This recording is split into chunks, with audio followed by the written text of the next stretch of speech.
पश्चिमी उत्तर प्रदेश के पहले चरण में 11 जिलों की 58 सीटों पर मतदान जारी है। सबसे बड़ा सवाल ये है कि कौन जीतेगा मैदान। पिछली बार विपक्ष का सफाया करने वाली बीजेपी क्या 2017 का रिकॉर्ड दोहरा पाएगी या सपा आरएलडी गठबंधन विजय पताका लहराएगा। कैराना पलायन से लेकर किसान आंदोलन के मुद्दों को लेकर सबकी निगाहें पश्चिमी यूपी के चुनाव पर हैं। इस बार तस्वीर बदली हुई है और मुद्दे भी सभी दलों के महारथियों का इम्तिहान है। तो चलिए दिखाते हैं किस किस की किस्मत दांव पर है। पश्चिमी यूपी की 58 सीटों पर मुकाबला तगड़ा माना जा रहा है। ज्यादातर सीटों पर बीजेपी और सपा आरएलडी गठबंधन के बीच मुकाबला है, तो वहीं कुछ सीटों पर कांग्रेस और बीएसपी भी गणित बिगाड़ने में जुटी है। पश्चिमी यूपी को लेकर बीजेपी पहले ही परेशान है। पश्चिमी उत्तर प्रदेश की हर सीट पर मुकाबला दिलचस्प है, क्योंकि बीजेपी और सपा गठबंधन की तरफ से खूब हुंकार भरी गई, काफी तीखी बयानबाजी हुई। इस सब के बीच दूसरे दलों के मतदाता खामोशी से सारी चालों पर नजर रखे हुए थे। ये खामोश मतदाता उलटफेर कर सकते हैं। गौतम बुद्ध नगर में नोएडा, दादरी और जेवर 3 सीटें हैं। नोएडा से रक्षा मंत्री राजनाथ सिंह के बेटे पंकज सिंह मैदान में हैं। सपा आरएलडी से सुनील चौधरी मैदान में हैं। कांग्रेस से पंखुड़ी पाठक और बीएसपी से कृपा शर्मा हुंकार भर रहे हैं। नोएडा में मुकाबला पंखुड़ी पाठक और पंकज के बीच है। दादरी में मौजूदा विधायक तेजपाल नागर का मुकाबला सपा के राजकुमार भाटी और बसपा के मनभीर भाटी से है। वहीं जेवर में भाजपा के मौजूदा विधायक का मुकाबला रालोद के अवतार सिंह भड़ाना और बसपा के नरेंद्र भाटी से है।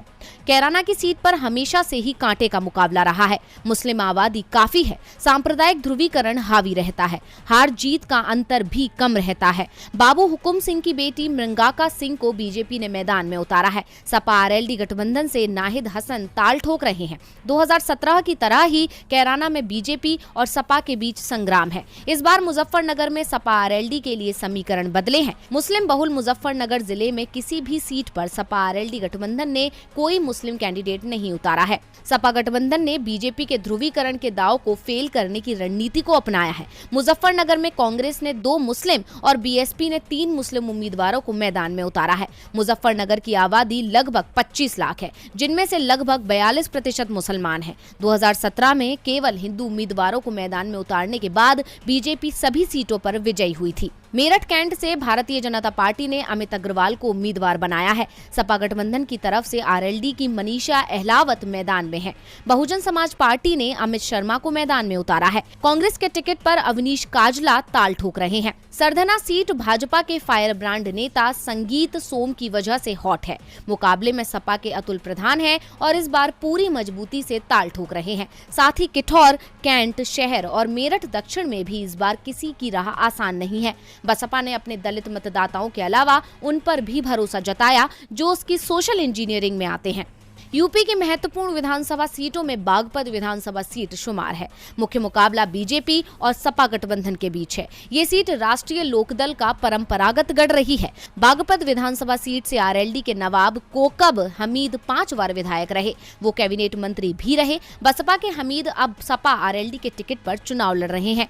देखना ये होगा कि जाटलैंड का मतदाता किसे सियासी कुर्सी सौंपता है। हापुड़ की गढ़मुक्तेश्वर सीट पर सपा ने मोहम्मद आरिफ को उतारा है। एआईएमआईएम ने फुरकान चौधरी को उतारा है। बसपा ने अलीगढ़ की कोल विधानसभा सीट से मोहम्मद बिलाल को उतारा है। सपा ने सलमान सईद को मैदान में उतारा है। सपा ने अलीगढ़ सीट से जफर आलम को टिकट दिया तो बसपा ने रजिया खान को दिया है। हापुड़ की धौलाना सीट से एआईएमआईएम ने हाजी आरिफ को टिकट दिया तो सपा ने असलम चौधरी को।